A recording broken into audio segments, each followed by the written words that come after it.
means chair. One, the Nya Masharia. So honored, Yani. Yeah. It's one of those days that I feel like calling my mom and, just tell her, Mom, I made it. I met the Nya in person. And she hugged you. And she she's so beautiful. Yes, absolutely. It's so good to have her in studio today. We are going to discuss, of course, Christmas etiquette. Yes. Adabu. Like etiquette. Maybe adabu is not the right word. Etiquette around this season. We really need to practice. What the Nya will teach us today. This is another masterclass. Better get your notebook and pen, though it's in the Pink Lab. So the Nya is a globally sought after speaker, certified solutions focused person and business coach, and the first image master in East and Central Africa. First image master in East and Central Africa. With over 30 years of experience, she equips leaders and organizations to think differently, lead with clarity, and show up with confidence from the inside out. As an entrepreneur and people builder by calling, she has worked with more than 50 organizations, senior leaders, and high impact individuals. Let me tell you, we just get you the best guests, helping them align identity with purpose and lead internationally in today's complex world. So beyond the stage and boardroom, she's deeply passionate about mentoring the next generation, preparing young people to learn to lead early, lead wisely, and lead well. She also serves as the first female African chair of the board of Youth for Christ. I was a member of IFC International, reflecting her commitment to value-based, purpose-driven leadership. Warm, insightful. I can tell you, she's very warm. Insightful and quietly powerful. She brings a rare blend of authority and approachability, reminding audiences that true presence is rooted not in image alone, but in alignment, purpose, and impact. Wow, Ndenya. It's an honor. What an introduction. She's talking about it. Like anything from ChatGPT. Becky, even if it's chat, they've summarized your life. Thank you for having me, both of you. Wow. You guys are amazing. I'm smelling like essential oils. I was like, I have to back up my kaluma before I enter the show. So that I don't have a sniffles while I'm here, but I'm excited to be here. We're so happy you're here. Yeah, what a wonderful day it is to be here. 2025. Yes, 2025. The last week, actually. The last guest for the year. Yay! How about that? On Pink Perspective. Yes. And it's an honor having you here. When we talk about Christmas, we never really think about etiquette around Christmas. No, we don't. But before I get to that, what's your pink today? We don't. First of all, I was going to say it's Nidhamu. No, Nidhamu. Oh, sorry. Etiquette is Nidhamu. It is, yeah. My Swahili teachers should not hear me. Mwalimu wa Swahili. Mwalimu Frank, they should not hear me saying adabu or Nidhamu. So you asked me the question about my pink, and I thought about so many things, but I've come to yesterday. Last night, I was putting my kids to bed, and my 4-year-old was, so I had me and my other son, and he was like telling us, it's all about God. And he was telling his brother, if you need anything, it's not about parents. No. Parents can't help you. It's God. You have to trust God, love God, serve God. I was like, for you. I was like, what? And I didn't have my phone. I should have recorded what he was saying. Because he spoke for like 10 minutes. Wow. And he was like, someone else there. He was like, you have to pray. And he was like, Christmas reminds us about the fact that Jesus came, and it's all about God. Yes. So that was it's my pink. Yes. For going a long way. Like I sat in bed and I was like, I've been given a good reminder. Yeah, that 4-year-old, right? That we think we're always trying to fix stuff. We're always trying to make things work, make things happen. Yes. But we haven't recognized that this season reminds us that the most important person came clothed like us. Yeah. So that he can go through what we go through, so that he can understand what we're going through, and then help us through the rest of our lives. Actually, Jesus is the reason for this season. He is the reason for this season. So he's our pink. Wow. What a wake-up call. Yeah. To start the show. Yeah. Because right now people are busy shopping. We're doing all these busy. We're busy. You know what? We're busy. And then the reminder for me, hearing it from a kid was... that Jesus came clothed in humility. He could have come, run riding on a horse, escalade the whole 9 yards. He could have come like that. But he came in what we would regard as the worst of states. Wow. That's how he came. In a And so to me, I was manger. like, you know what? I have no problems. From today, I was like, I'm coming to spread Christmas cheer and remind us that he's the answer also for all the things we think didn't happen this year. Wow. There's a plan, there's a reason, and it doesn't mean it won't happen. There's still hope. The fact that we woke up and we are breathing with a little help from Kaluma, but we are okay. But it means that there is hope, and we can look forward to what 2026 and what, and even not what he 2026, has, like you said. I've come 2025. Like this year didn't end. You guys invited me at the beginning of the year. We didn't know that this would happen. Sure. And Honestly, here we no. are. Yes. Sure. So yeah. And then we still have how many more days? How many more? 11 Yes, more it's days. 11 You more never know what could happen, Becky, in 11 days. Kweli. Yeah? True, It could happen just like that, because that's the God we serve. A God of miracles, a God of suddenlies. So yeah. wow. Okay. So that dream might actually be fulfilled in those 11 days. In those 11 days. It may. Yeah. And then usually the game is won in second half. And if you watch, like we usually watch, because our spices are watching Spice of Life. The variety. And then 90 something minute extra time Goal. goal, it. and the game changes. They've won Completely. So for me, the 11 days are the 90 something, The extra minutes. the extra time. Thank you so much. Yeah. Now, Tenya, to us. Christmas etiquette. Yes. Let's start this by just finding out what there are so many unspoken rules, and what are the biggest etiquette mistakes people make during these holidays? So first, let's define etiquette. Yes. Because not, my assumption is that not everybody understands what etiquette is. Correct. Yeah. Go on. And just as a basis of some history, the French king had a gardener who used to make his garden really nice. And then this guy was like, when your generals come, they ruin the garden, and I'm really bored. Okay. So you need to fix it. So he put up little signs that were written etiquette. So the French word actually means keep off the grass. Wow. So it became then the rules that governed how the aristocrats would operate around the king's court. Okay. So that was the basis. Of the And then word they etiquette. became now we've borrowed them to become the rules of how we engage with other people in society. So we have different types of rules. Yes. And then you have the rules, say dining etiquette, business etiquette. And when we talk about Christmas, there are other things we must layer into this conversation. Okay. One is culture. So we are all from different cultures, and so we're going to celebrate Christmas based on our cultures. Yes. See, there's the tunarudi nyumbani, going home to shag. Yes. Other people are coming from the diaspora. Different countries will celebrate Christmas Some differently. Albanis are here, yeah. Right? And then here there's also generations. So there's our generation. Some of us people talk about me, and I'm like, our generation, we used to have a Christmas tree with cotton wool. Now you get at least you're upgraded. It has a skirt. Yes, this one has a skirt. Right? So the generations will remember Christmas and want to do Christmas based on what we've always done. Okay. Yet there's now a new breed of young people who are saying, no, this is not eating. Oh my gosh. The nini is not nini. And so when we talk about now, so given those as our basis, my most important thing that I want to say about Christmas and about etiquette is about the golden rule, that we treat others as we'd like to be treated. That's the golden rule. That's the golden rule. And the golden rule is that people will never remember what you served or how you were dressed, but they'll remember how you made them feel. And so we must serve love this Christmas. I will say that as a nation, there's a lot that has happened, and people are very high-strung and very uptight, and very, even as we are spending, we are still feeling. You hear the price, and you're like, It's impossible. right? time, But we still have to remember that this season is about love, and that's the most important thing we must present on the table. And so, but that doesn't mean love without Dio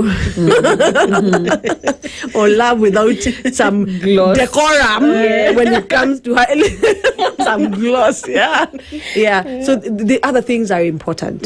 So we'll talk about, say, for example, in etiquette, there are 3 areas that I like to talk about: appearance, behavior, and communication. Appearance, behavior, communication. So the first one, appearance, is how we dress and how we show up.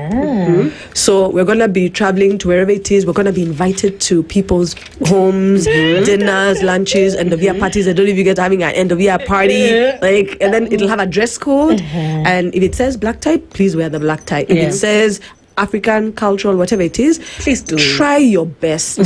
Sometimes you may not have the expense to go spend, but try your best. If it says Christmas colors, wear the green flower or something at least.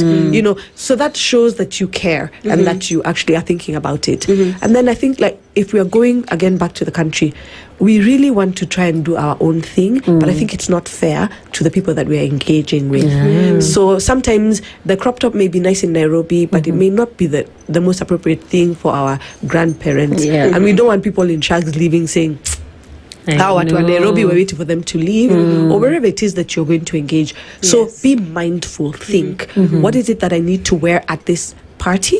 What do I need to wear at this function? What do I need to wear at this occasion? And then, so it's about that thoughtfulness. When it comes to the behavior is about, that's where our dining etiquette comes in.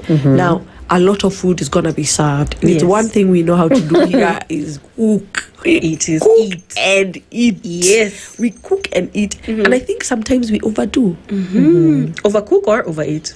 Both. Both. Because what I find, so with the women, they end up missing the holiday. Because they're in the kitchen.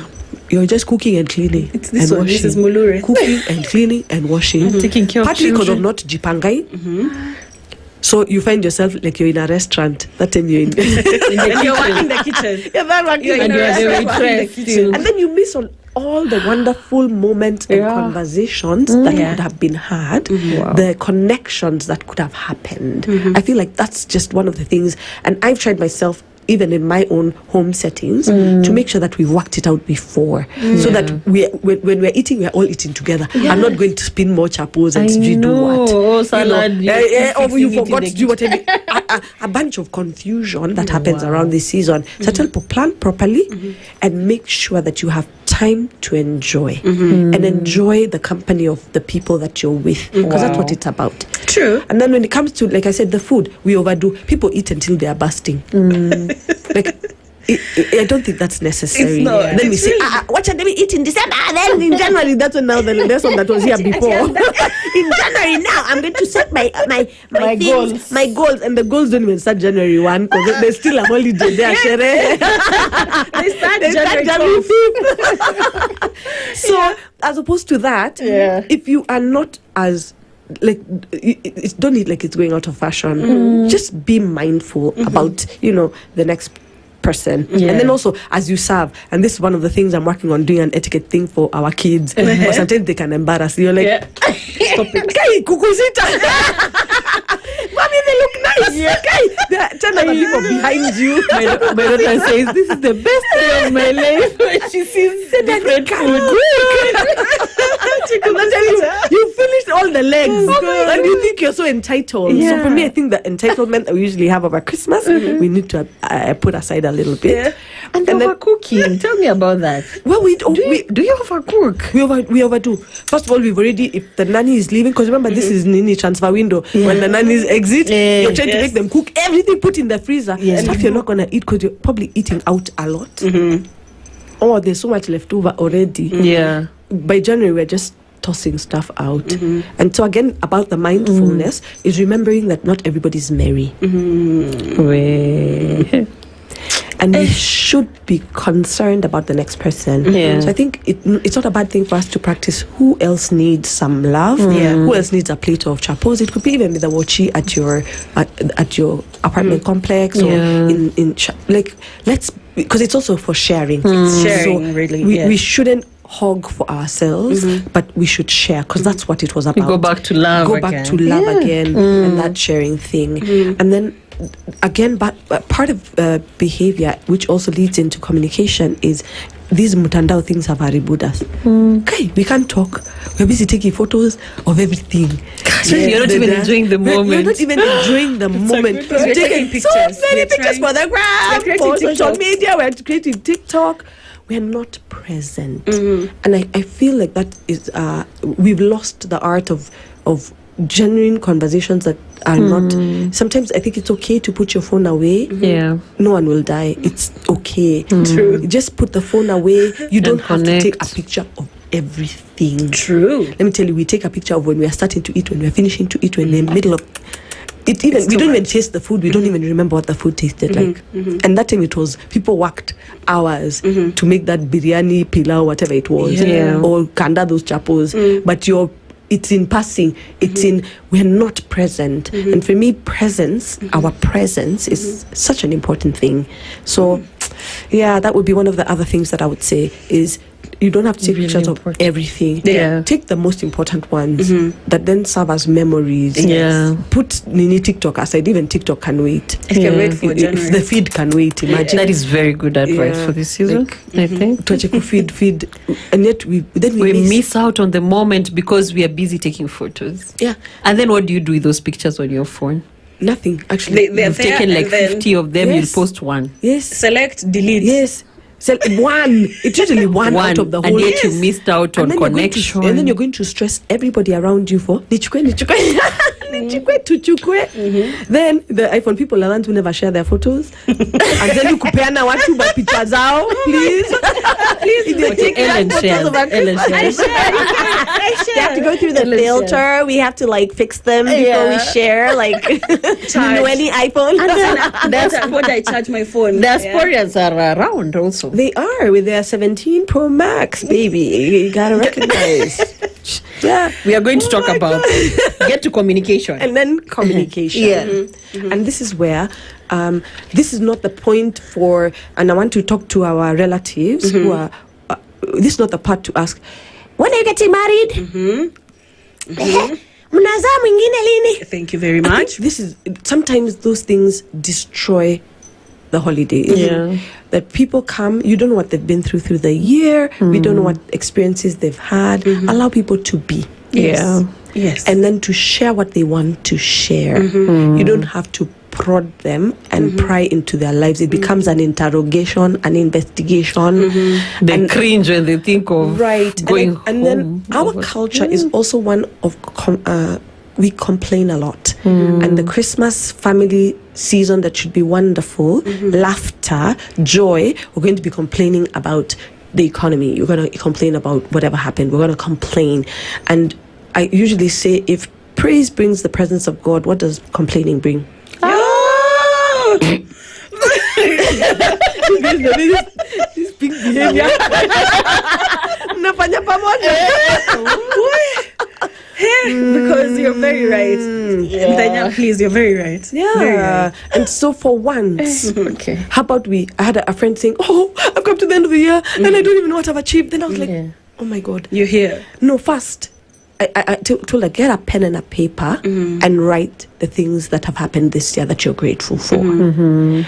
By the time she got to the third one, she was like in tears. What? Because the year is so long, you don't remember You how count your God blessings came and name them through one for in you. January, On how March God 3rd. came through on which day, Yeah. how God came through, and it could have at that time it was a big breakthrough. Now it doesn't look like it's so big because you're all big and bad. But at that time you needed that G, You needed and it. God actually sent just an came angel through. To give you that to one give G. you that one G. In fact, they gave you two. You know. But we've forgotten. We've forgotten, and like the children of Israel, we've gone back into complaining, and we prefer Egypt. And we're like, you know what? Me, by the way, Sri, what? This, whatever. I don't know.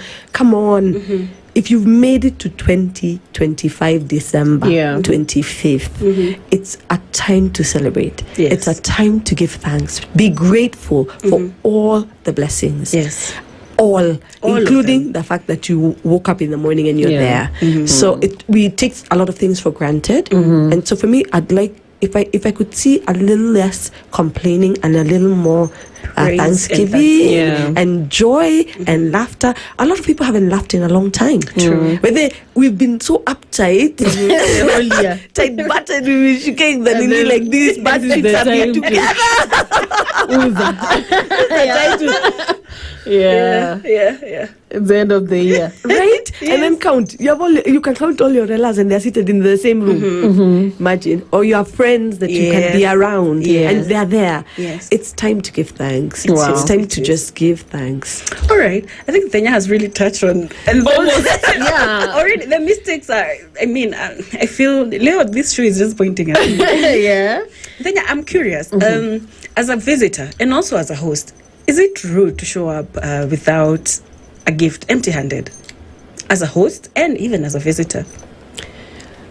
As a visitor in our culture, so remember I talked about cultures. Correct. So different cultures have different ways that they show up. In our culture, gift giving is part of who we are. And from when we were children, we did the bread and milk every home we went to. Now we think it's too posh. I need to bring something fancy. And that fanciness makes us not do what we should do. Yes. So I say, even if you're bringing something from your home to come and just as a way of, because it's never about the gift, it's about the thought, the thought behind it, thought around it. And so it doesn't have to be big. It's the thought. Bring something. Our culture would like you to bring something. Don't come empty-handed. And some people may say, like I'm saying, some people may say, oh, I don't have anything to give. You'll be surprised. If you look in your whole, even like women, we have a lot of stuff that we could pass on. Loved things that we can share, because not because they are bad, but because they stopped serving us and they can serve somebody else in really capacity. well. So for me, gift giving, I think, is don't over process. Just do that.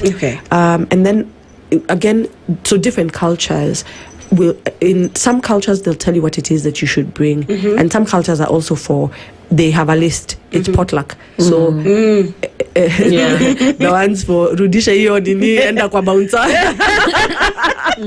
I came with the chapatis. Rudisha. Yeah. So don't over process is what I would say. All right. But gift. So, and then again, gifting. Yes. Depending on people's love language, may not necessarily be physical things. The act of you coming and doing the dishes, or you coming and a service is also a form of service is a gift of giving, gifting.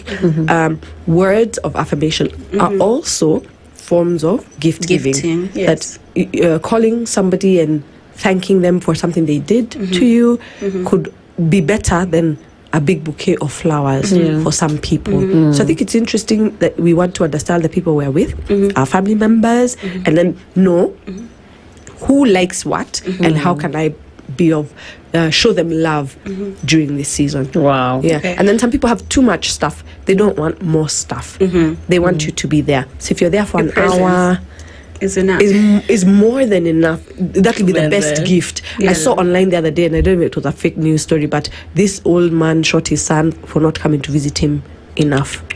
It was in the US. But I was like, because that probably was his love language, presence, and the son probably was like, I'm paying for that place, whatever, and I'm working hard to do those things. And that's the other thing. Again, we pretend busy, and say we have no time, yet time is created. We create time. And you know, if someone loves you by the amount of time they spend with you, not the amount of money they spend on you. Not the amount of money. Wow. So I've been watching some of the influencers who are like, oh, buy for your mom this, buy for your mom this, and it puts pressure on people to try and look for money to buy for their mom stuff that they technically sometimes may not need. They need you more. They need you to just come and sit with them. They are growing old now. They want to share their stories, and you sitting and hearing that story for the 100th time is what matters to them. Is what matters and what makes them fulfilled, not another dress or another which they'll wear in their. A lot of the moms they still have the gifts we bought them in kabatis. Really? Yeah. Even they have their favorites. Yeah, they have the things that they always use, and then this is just another thing to add there. And now, how do you manage expectations of people's expectations, and especially for I'm speaking on behalf of diasporans. They're here. But when they come, sometimes they come to a lot of pressure. Family, expects that they've come bearing gifts or the dollars, dollars and pounds. And you're here, you're in the country. How do you manage expectations of people who are expecting from you, like you're saying? There are people who might not really need the money, but they want your presence. But there are others who are actually looking for it. Oh, you guys are coming from Nairobi, right? So we have all these expectations of you. So I usually think the expectations have been created by the perception we have created about ourselves. And so a lot of people, because of Mtandao, are perceived to be more wealthy or have a lot more. So it's a perception. It's a perception people living in the diaspora have money. It's a perception. And yet the reality could be that they are even struggling more than you. So for me, what I do say is we want to learn to communicate that. When people ask us, we always want to act like we got it. We got it. We can't act like we are suffering. I have suffered this year. I have suffered that. And mukate kwetu atukuli no. You look cute. Do the makeup. I come from London. Slay. And you'll be surprised with it. Some of those people have even taken clothes from the store which they'll return after Christmas. That's why they can't leave those clothes with you. So for me, I think there's a place we're going to have to get to as a society where we start telling the truth. And start busting the bubble that just because I've come from wherever it is, that I came with a ton of money to distribute to people. I think it's a conversation that we need to begin to have, and the diasporans need to begin to tell us the reality and the truth. And some of them may be wealthy and may be able to split the 1,000 into a sock and give everybody along the way. But I think that it's an expectation that we have created. We've created it with our politicians as well. And so when they come to the village, we're also expecting we're like this, as opposed to the opposite, which is the one for giving. So I think we need to bust a lot of bubbles by telling the truth. By saying, you know what, this year has been challenging. This is what I'm able to give. I can't give any more. But when God blesses me with more, I will bring more. I'll bring more. Yeah. Okay. Wow. Becky, because sometimes that can be overbearing to some people. Yeah. So when we're talking about food etiquette, we've already touched on that. Sorry. So there's family dynamics and boundaries. So of course, Christmas reunites families. This is the only time that everybody is available. But it also creates tension, old tensions. How can families keep peace during this time when we are together? Is it okay, first of all, to discuss those tensions during this Christmas time? And mind you, Makiu, this is the only time that these people are available together. That December. Is it the time to resolve issues, Ndenya? I usually think that we try to fix 100-year-old problems in one afternoon. And I think that that's not fair to everybody. I do think that a lot of families, first of all, every family has its own challenges. And many families need therapy. Like, we need to kubali as a society that we're going to need mediators, therapists to come and fix some of the old wounds. Need someone else to help you navigate the pain you feel, because the pain you feel may be from a comment or maybe from something that was done to you. So in the Bible it talks about prisoners and captives. I recently discovered that the two are different. Prisoners are the ones who've done something wrong. Captives are the ones who've had something wrong done to them. And Jesus came to set both of them free. So for me, Jesus is the Prince of Peace. So inviting God into the holiday season is the first step to winning. And recognizing that I don't think anybody in their heart comes with the intention to hurt. I usually say that about myself. I don't come with the intention to hurt, but I also do say that there are other forces that work to make sure that families are divided. And it's been an agenda that families become dysfunctional because the family unit is the core of God's great agenda for the world. And if we can break it apart, if families are not united, there's so little they can do. So much is lost. And so maybe like I said, as start, Christ is the Prince of Peace, inviting him into the bash. No, it's his birthday, by the way. Lest you forget. You cannot bash without the birthday boy. Yes. And he came to give us a new way, an abundant life. So invite him, and then tell yourself, because you can't fix the other people. You can fix you. It's like going to those church sermons and then you're like, Nani should have been here, is how we usually feel. Like, the message. The message is for you. I think the most we can do is start with ourselves. If you're looking for reconciliation, you be the reconciliator. Start with the apologies, start with the showing of the love. Start with you. You can fix you, and you can share, you can be the light. I think in every family there's a person who brings light and tries to help. And then if the things don't work 100%, don't beat yourself too hard. You'll still say you tried, and next year is another opportunity to try again. But I also believe in the power of prayer, and miracles do happen. You'd be surprised people who are never talking together. I have a friend who we pray together. At the beginning of the year, they were not talking together. Now they're having a bash together. Wow! But it's taken a year of work, constant prayer over the same issue. And so I do believe that there is power in committing our families to a higher power than ourselves. So to resolve these issues. But they can't, as I said, 100-year-old problems, zote zezisha in that Christmas. And at the end of the day, we want everyone to feel loved. And so maybe for once we say we're not trying to deal with any issues, we're just trying to celebrate each other's presence. That way, no one leaves feeling I was attacked. I was with more issues. with more issues, and then they start their, because it's a cycle. We find ourselves starting the year always on a negative, trying to detox from the. You are going to rest, relax, reset. Now you've started with other. You start 2026 with issues again. You know. So for me, we can't fix all the problems. It's not possible. But we can try to say that this year will be different. We'll bring love, laughter, do different things also. Like I think the other culture we have is we sit around and food, and that's it. Social infrastructure is zero in our nation. So I say board games, kati blada. Let's go back to, because those things bring laughter without even trying. And then we have to model something different for our children. True. Because children don't listen to what you say. They do what you do.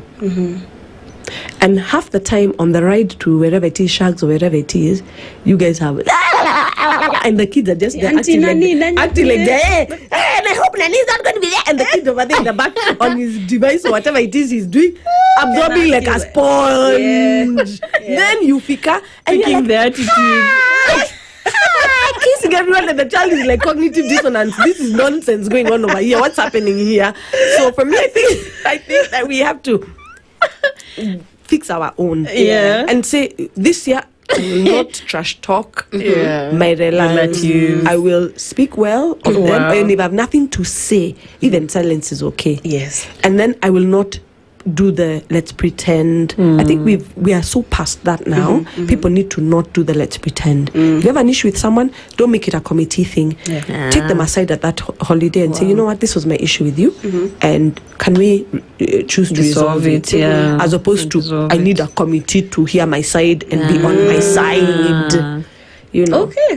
That's beautiful. I don't think we can end, which we are almost about to, without talking about in-laws. In-laws and relationships. I don't know, Mrs. Mulure, would you like to bring this up, or do I? Okay, I will. Go ahead. So mine does Christmas. First of all, it tends to intensify in-law tensions. So what's the best way for couples to decide where to spend Christmas without conflict? How do we go to this one or that. You know, she has pleaded the fifth because but I'm not, so I can choose to talk about my in-laws who are there in my mind. You see, these are two married women in studio with me. That's why they. Yes. So first of all, why is there more tension around this time, and how can we choose where to go without the tension? And I think if we think of ourselves as giving love, we can spread the love. We've also put a lot of weight and emphasis on the day itself is what makes us be divided. But like us guys would have our family, would do our family gigs first. So earlier, like this weekend would probably be when we do ours, and then my in-laws would do theirs the next weekend. And then a couple of years we've decided to just do something as ourselves to create our own tradition, so that our children also don't feel like they are. Sometimes it can be a lot, and so we've had 1 or 2 years where we've said we're doing our own thing for ourselves. So creating your own tradition. Creating our own tradition. But I think it's possible to share or do that. If we do this year your home, we'll do the other year the other home. And also in my perspective, you can also split what you are planning to give in terms of what you're taking to the families, and say we'll give to this family this, we'll carry this type of shopping, and this other one will do this type of shopping. Or these ones like our family liked we eat at restaurants. We're not trying to cutting these nails. We're not trying to I ain't trying to do that. While the other ones enjoy the being in the kitchen and crying tears over onions. Like they like that. And so sometimes you want to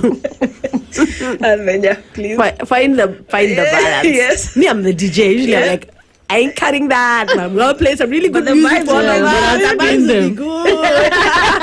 And I'll take requests.